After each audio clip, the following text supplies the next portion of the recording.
I grew up not far from Helsinki.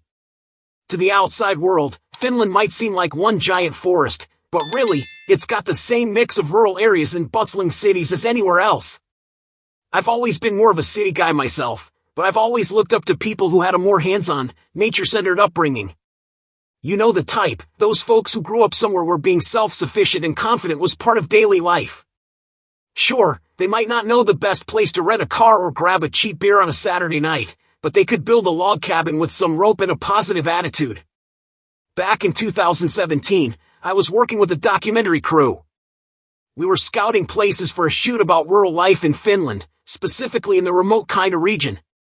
My guide for the trip was a guy named Jake.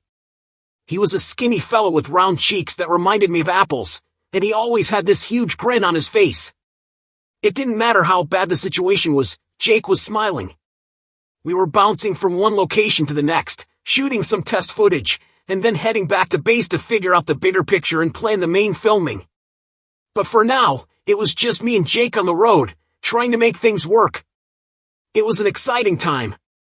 I was planning to propose to my girlfriend, Emily, at the final shoot of the documentary. The date was still a few months off, but it was close enough that it didn't feel like a distant dream. I had just enough time to make it special. But that was still in the future. Right now, Jake had something important to tell me. We had planned to do a segment on the Silent People of Kainuu, so that part of the shoot was already lined up for the next month. But we needed something more personal, something that would show the heart of the region. Jake had an idea to track down a guy he knew who lived like a hermit, but that plan fell through at the last second. We were left scrambling for another idea on short notice. Jake then suggested something wild. He'd heard of a family called the Rikkis, almost like a legend. They were seen only in passing, and nobody knew where they lived or how to get in touch with them.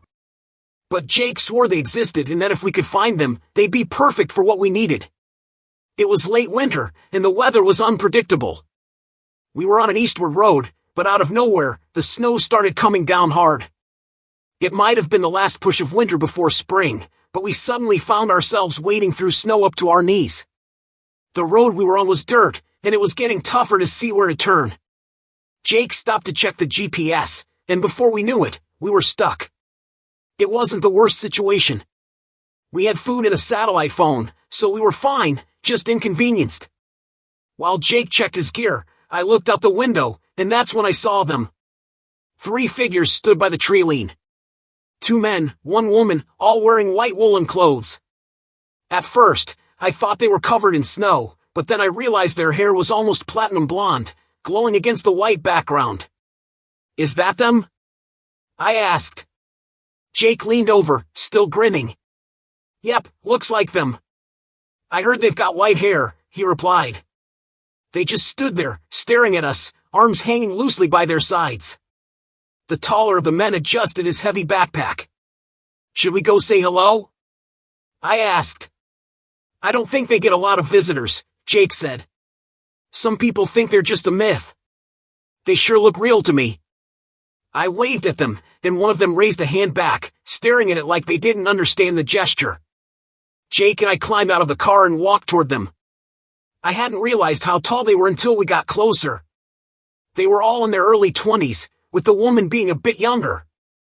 Their hair was long and white, and their skin was so pale that it almost looked like they were made of ice. While Jake and I were red from the cold, the Rikkis looked like they'd just stepped out of a snowstorm, perfectly flawless.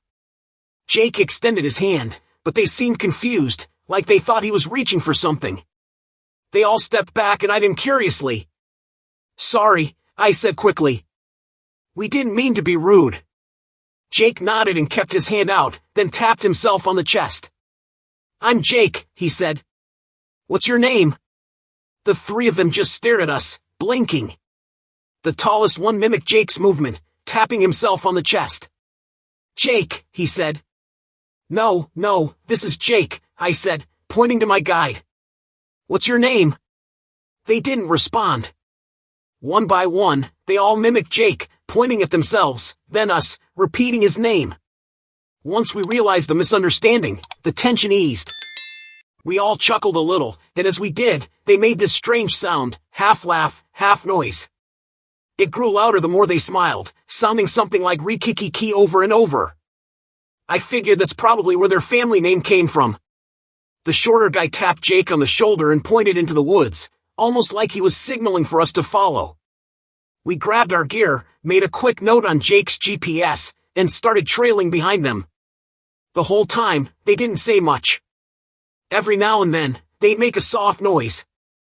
The two men would tap their chests and say Jake, then laugh like it was the funniest thing.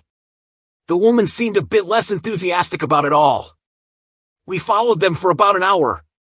The snow made everything look the same, but they didn't slow down or hesitate once. It was clear they knew these woods like the back of their hands. They moved so quietly, so gracefully, without stumbling even once. Jake and I, on the other hand, were struggling just to keep up. The Rikkis had 2 log cabins deep in the woods, tucked away and looking like they belonged there. The place had this lived-in vibe, pelts hanging on the doors and little wind chimes made of animal bones that gently clinked in the breeze. The cabins were nestled on a slope that led down to a narrow creek, all surrounded by towering pine trees.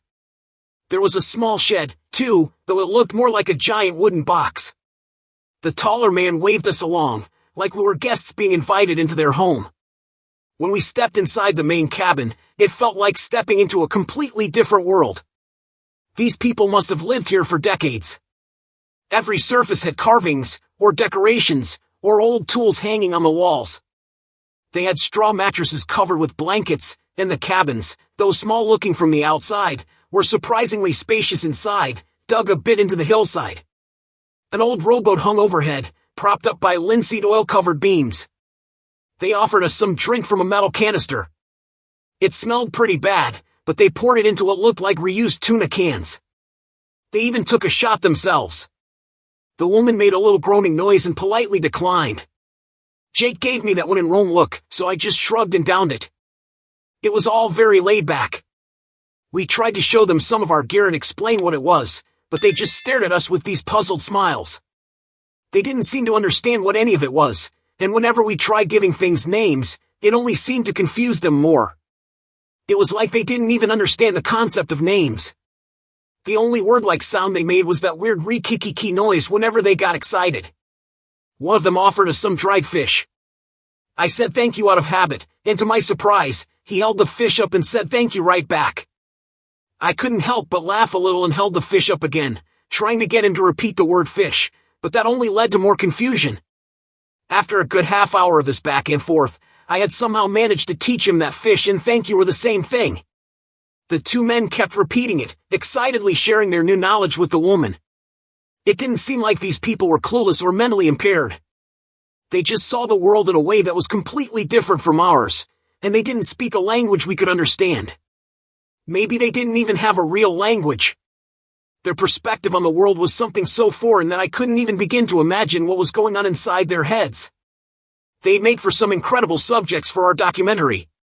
While Jake tried to show them some pictures on his phone, I decided to go check out the other cabin. Inside, there were a few strange things that stood out. One of the doors had notches on it, like they were marking the height of a growing child. It hit me that these people probably hadn't had much contact with the outside world. It was rare, but not unheard of. Hell, I had an uncle living out in North Karelia whom I had only met once in my whole life. Some people just prefer to live on their own.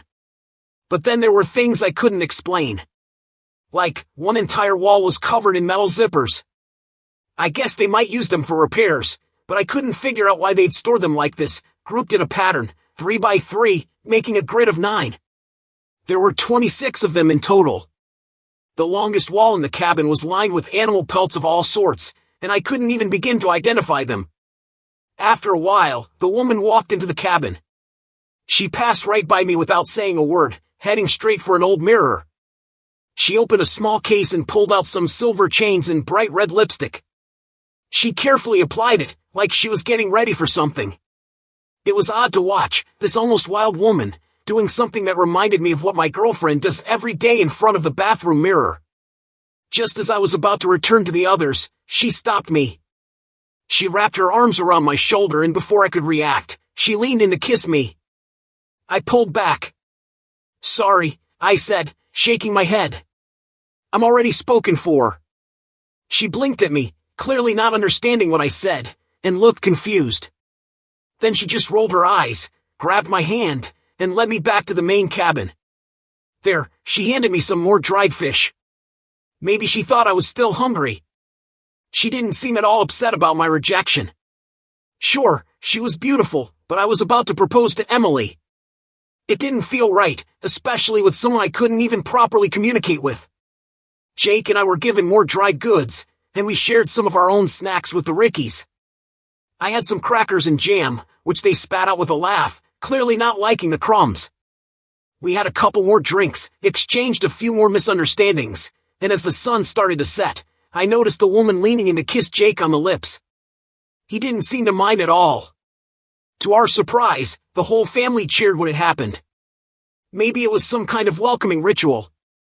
It didn't seem sexual at all. By late evening, we were shown to a spot to sleep in the second cabin. Jake and I unrolled our sleeping bags and settled in. My head was still spinning a bit, mostly from that awful drink. It was strong enough to strip the hide off a boar. Maybe that's what it was used for. We lay there for a while, listening to the trees rustling against the cabin walls. Cold gusts of winter air sneaked through the cracks in the floor. It wasn't the most comfortable spot, but I could see how someone might get used to it, especially if they'd never known anything else. We need to film these people, I whispered into the dark. There's something else. Told you, Jake muttered. Gold mine. How'd you hear about them? Lots of rumors, he replied, his voice drowsy. They're not recognized by the government. No papers. Ghosts. What else? I asked. Some say they sneak onto farms, stealing eggs, milk, that kind of thing. Others say they're the reason for bad harvests. I heard him shift in the dark, trying to get comfortable. His words were a little slurred now. Some say they bring bad luck, he continued. That they'll snatch your kids if you wander too far. Eat your dogs. You know, that kind of crap. They don't seem like that, I said. They seem kind of friendly. I'd say, Jake chuckled softly. Especially that woman's lips. That was the last thing he said before drifting off to sleep. It took me a bit longer to fall asleep. I was comfortable enough, but there was something about that noise they kept making that unsettled me. Of all the sounds in the world, why that one? Ree-kicki-kee. Ree-kicki-kee. We were up early the next morning. The Rikkis had already been busy outside. The snow had fallen heavily overnight, the tracks from the night before were gone. I had a rough idea of which direction our car was, but the thought of finding it in this vast expanse of snow made me uneasy. Jake didn't seem concerned, though we had the GPS. The shorter of the two men came up to me, grabbed my arm, and pointed down the slope to the east. Now, I say shorter, but he was still nearly a full head taller than me. He clearly wanted to show me something. I grabbed the camera and motioned for Jake to wait for me. We didn't walk far. We followed the river for a bit, then reached a flat rock outcrop. There was a crack in the stone that led to a small cave. I wasn't a huge fan of tight spaces, but seeing how easily the Rikkis brother moved into the cave made me feel a little better. Maybe I could handle it. Inside, there was a large flat stone wall. It was early enough that the sun was just starting to peek through the crack, casting a faint light on the space. If we'd come any later, most of the cave would have been dark. Maybe that's why he brought me here in the morning. On the wall was a painting. It wasn't anything spectacular, and it wasn't that old, but it was telling in its own strange way. Someone had painted it by hand, leaving smudged handprints in the color patches. It took me a minute to figure out what I was looking at, but once I stepped back, the whole picture became clear. On the left, there was a line of women in white dresses. Brides, it seemed. They were walking out of an old village, past birch and pine trees, all holding bouquets of flowers. At the end of the line, their bridal dresses were discarded and covered in blood. Next to them were bouquets of colorful flowers, but a few women still held blue sunflowers, offering them up as gifts. These women were unharmed, their dresses as pristine as before. On the right side of the painting, there was a church with a broken cross. The doors were wide open, but the inside was pure blackness. At the front stood a woman in white, being handed an infant by a long, gray arm. You know what this means? I asked him. He just smiled at me, his face unreadable. Is this you? I asked, pointing at the child in the painting. Is that you right there? But he didn't answer. He just exhaled slowly and made that faint ree-kicki-kee sound. I took a few pictures of the cave, then followed him back to the cabins. It was clear that there was something beyond the ordinary with this family, but it was hard to put it all together. I started wondering how long they'd been out here. How many generations? Who was their mother? Where was she? I kept thinking about that cave painting, the woman in white, offering a bouquet to the looming darkness. She wasn't afraid, just welcoming. When I got back to the cabins, Jake was gone. The woman was there, brushing her hair and boiling some kind of glue. She didn't seem bothered by my return. The older brother wasn't around either. Jake's backpack was gone, along with all his equipment. It was like he'd just taken everything and walked out, leaving me behind. I couldn't make sense of it. I went to the young woman and asked, despite knowing she wouldn't understand. Jake, I said. Where? She just looked at me, confused. I repeated myself, trying to get the message across. She put her fingers to her lips, as if asking if I was hungry. I shook my head. Jake! I said, a little more urgently. I mimed his height with my hands and made circles around my cheeks, trying to mimic his face. She just stared at me, making that same sound she always made, ree-kicki-kee. Ree-kicki-kee. A couple of hours later, the older brother came back. The others jumped up, shouting with excitement. As he got closer, I saw what he was holding up for them to see. At first, I couldn't make it out, but then it clicked. It was a zipper from a jacket. He gave me a pat on the shoulder as he passed me, heading for the cabin wall to hang it up. I looked down at my shoulder and suddenly felt something warm. Blood. The others erupted in cheers, repeating that strange noise over and over. As the older brother stepped out of the cabin, he walked toward me. I pointed at my shoulder, feeling my throat dry up. Jake? I asked. He didn't respond. No recognition in his eyes. He just smiled, dumping his bloody gloves into the snow. I had no idea what to do. I didn't know where I was supposed to go, or what to expect. These people lived by their own rules, and whatever seemed normal to them was like an alien language to me. I was on their land, following their laws. But I couldn't grasp it. Had they killed Jake? Why? They were as hospitable as ever. They shared their food and drink with me, made their stove bread, and let me borrow a pelt to stay warm by the fire. No sign of hostility. In fact, later that night, the woman put on that red lipstick again and offered me another kiss. I turned her down again. All three of them seemed almost disappointed. I apologized, but that just seemed to make her more agitated. Minutes later, I was handed another dry fish. I had forgotten, apologizing meant something different here. For 2 full days, I lived with them as if nothing had changed. I tried to communicate, tried to get them to help me find my way back to the car, but they just didn't understand. I asked for Jake's gear, the GPS, the satellite phone, anything, but still, nothing. They housed me, fed me, kept me warm, and included me in their chores, but it felt like I was stuck in a strange loop. One afternoon, the brothers returned with a bunch of scrap. A steering wheel, a hubcap, a car seat. They'd gone back to Jake's car and looted it. They didn't try to hide it, even handed me a few of the items, tapping on them as if asking me what they were. I tried showing them how the steering wheel worked, turning it in the air, but they just stared at it and laughed. With each burst of laughter came that noise, ree-kicki-kee. They couldn't stop. I kept glancing over my shoulder, always seeing the older brother watching me. Whenever he wandered around with an axe or hammer, I couldn't shake the feeling that he was waiting for a reason to use them. One moment, he'd be grinning, all smiles and laughter, but there was something hidden in those eyes, a dark intention, a quiet willingness. I thought about running away, taking what I could and just bolting. But I kept asking myself, what if I went the wrong way? This was the middle of nowhere, and if I got lost, I'd be in worse trouble than before. So I waited.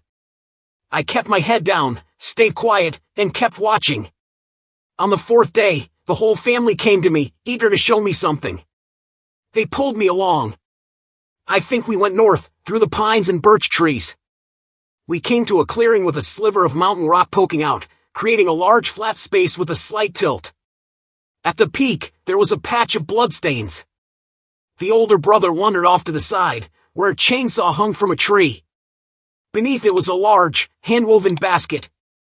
My heart stopped as he reached for the chainsaw, but instead, he grabbed the basket. I think they were confused. They didn't understand why I was nervous. This was normal for them. The younger brother seemed fascinated by the chainsaw, running his hands over it with reverence. Ree-kicki-kee, he murmured. The others nodded in agreement. I glanced back and forth between them. The older brother was picking something up and placing it into the basket, while the others cleaned and admired the chainsaw. It was an old model, probably from the 80s. Sun-faded, with a worn chain, but still deadly. Ree-kicki-kee. That's what that noise meant. They were mimicking the sound of starting a chainsaw. The older brother was picking up something from the ground. I didn't know what it was, but I felt a deep unease. Everything they did felt like it had hidden meaning, like a twisted version of something I should understand but couldn't quite grasp. They thought all of this was perfectly normal. To me, it felt wrong.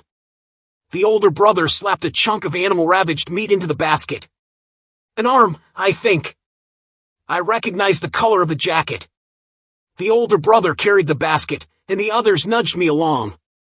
They were eager for me to see what they had found. The younger sister even brought my camera along, likely because she noticed I'd used it before to capture important things. She didn't fully understand what it did, but she seemed to want to share whatever this was with me. She looked much more at ease without her lipstick on. We reached an open mire. The scene felt surreal, with the snow muting everything except for our breath. In the distance, I spotted an old building, maybe a church, half buried in the earth. The oldest brother, struggling with the heavy basket of remains, went ahead alone. The rest of us stayed behind. The sister fiddled with my camera, pointing at her brother. This was important to her. I watched through the lens as he approached the building and set the basket down. Moments later, a crumbling door creaked open. I couldn't see exactly what happened, but seconds later, the basket was gone, and the door closed. Ree-kicki-kee, the younger brother and sister cheered, their voices echoing. Ree-kicki-kee. The older brother raised his arms, acknowledging them. They all turned to me, puzzled that I wasn't cheering. The sister grabbed my arm, lifting it into the air. She nodded at me, encouraging me to join in. Step by step, she made me say it with them.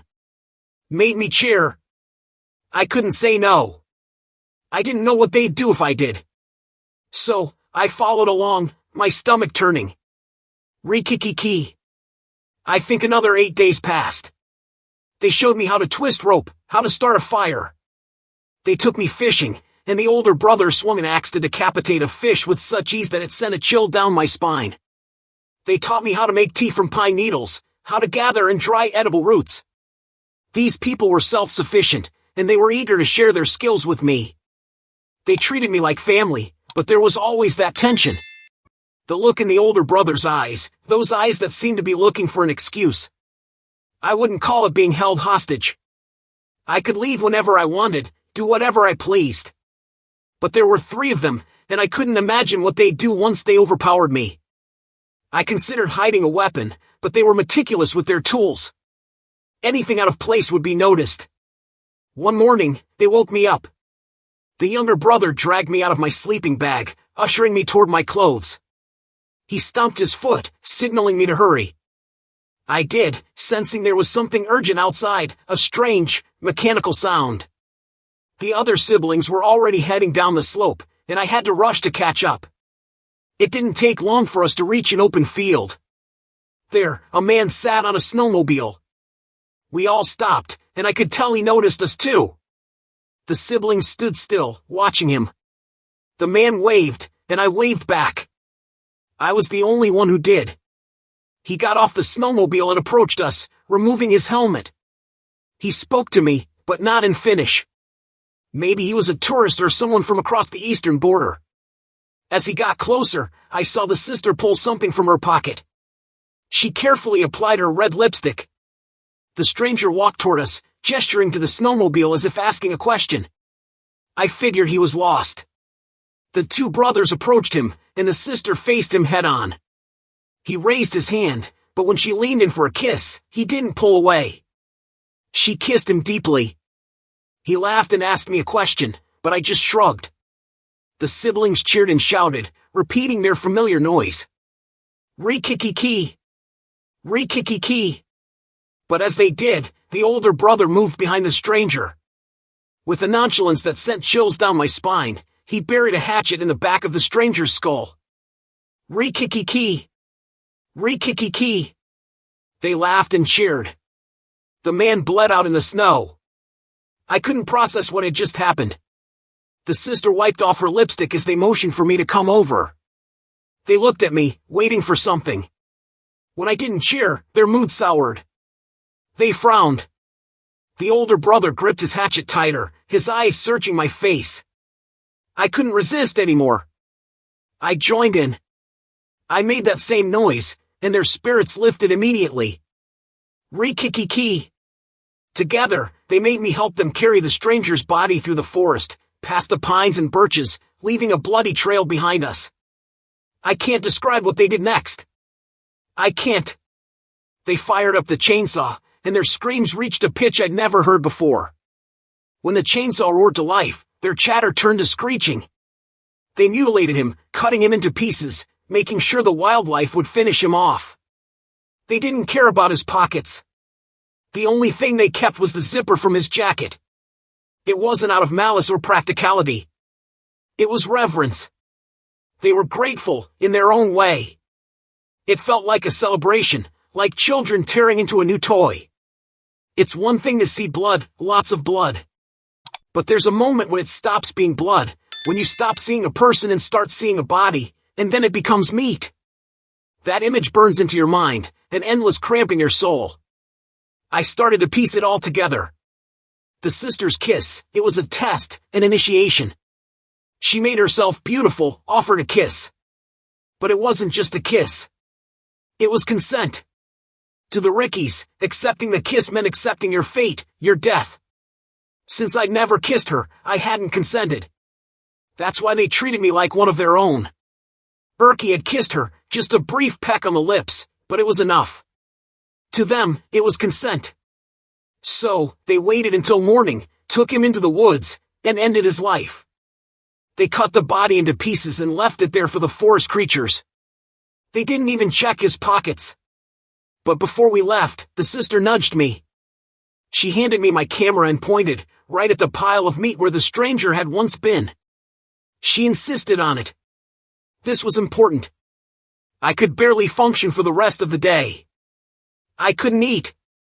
I couldn't sleep. Every time I moved my mouth, I imagined the sound of meat being severed. But the Rikkis, they were the same. They cheered, laughed, played, and went about their chores, keeping their spirits high. They didn't understand why I wasn't the same. I was offered a salve, so maybe they thought I was sick. But they couldn't grasp that what they were doing wasn't normal. When I lay down that night, the image kept flashing in my mind. The noise of the chainsaw echoed in my ears, mixing with their cackling laughter.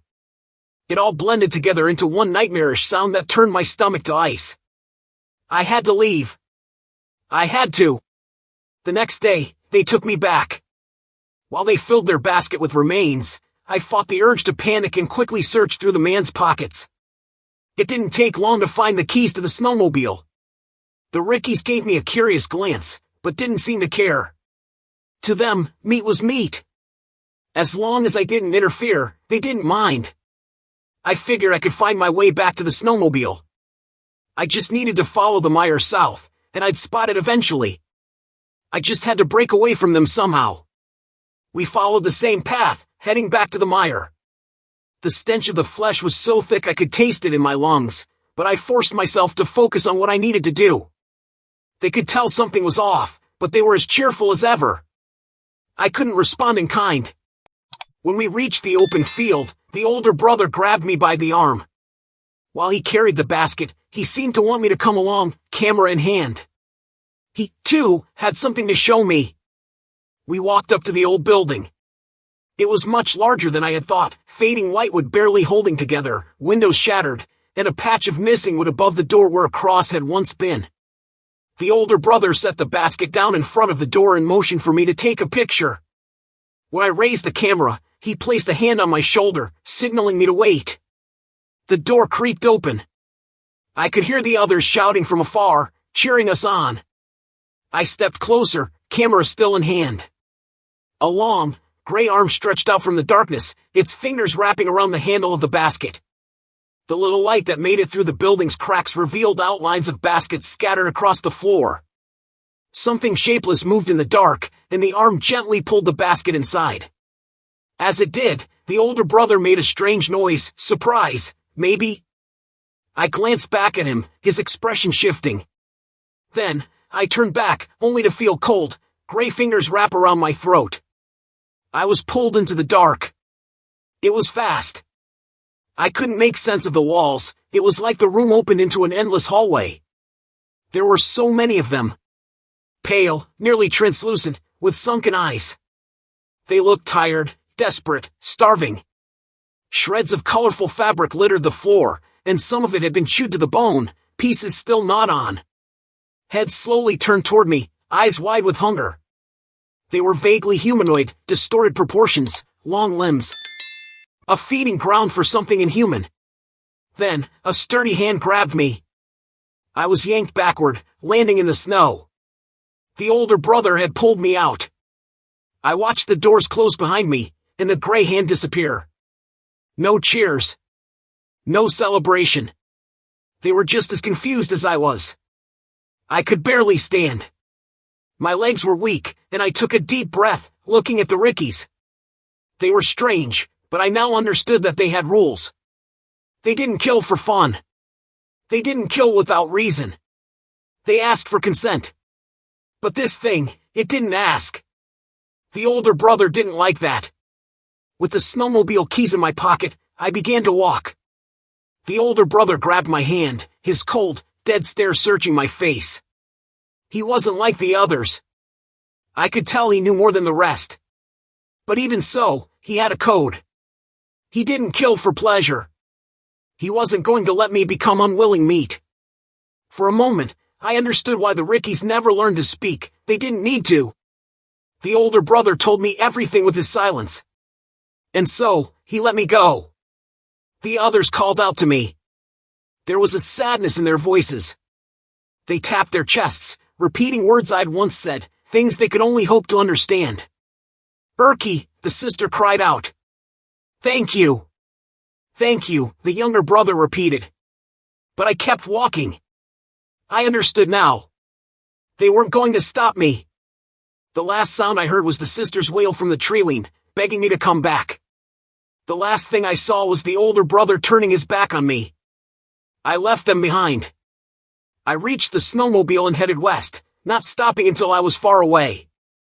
It took hours before I saw another person. A car passing on a country road stopped for me. I told the police everything, but there was nothing they could do. There were no tracks to follow. They searched, but the trees covered everything. We never finished the documentary. I did propose, though. But I could never look at a kiss the same way. It took me a long time to warm up to it. Even now, I still get shivers. Hannah doesn't understand why she can't wear red lipstick. And I think the Rikkis are still out there. Still living in their cabin, still a family. I don't think they'll ever understand why we fear them. Maybe that's for the best.